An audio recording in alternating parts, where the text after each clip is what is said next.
సత్యచిత్ర పతాకంపై సూర్యనారాయణరావు గారు ఒక పెద్ద హీరోతో చిత్రం తీద్దామని డైరెక్టర్ ప్రకాష్ రావు గారిని సంప్రదించగా ఆయన సార్ పెద్ద హీరోల కాల్ షీట్ దొరకడం కొద్దిగా వెంటనే దొరకడం కష్టం కనుక ఇప్పుడిప్పుడే పైకొస్తున్న శోభన్ బాబు గారితో చిత్రం తీద్దాం అని సజెషన్ ఇచ్చారట.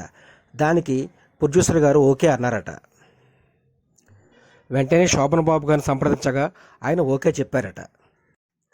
వెంటనే కె విజయలక్ష్మి గారి నవల విధి విన్యాసాలు అనే నవల ఆధారంగా చిత్రాన్ని నిర్మించారట.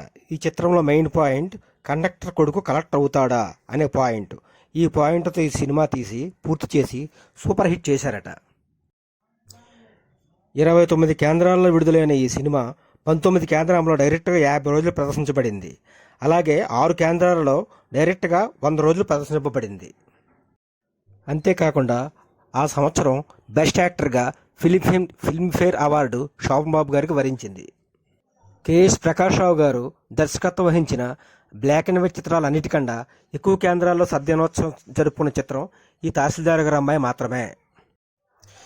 ఈ చిత్ర సద్దినోత్సవ సభలో అక్కినేని నాగేశ్వరరావు గారు మాట్లాడుతూ future hope of industry Sri Sobhan Babu గారు అని చెప్పడం అప్పట్లో టాక్ ఆఫ్ ఇండస్ట్రీ అయ్యింది.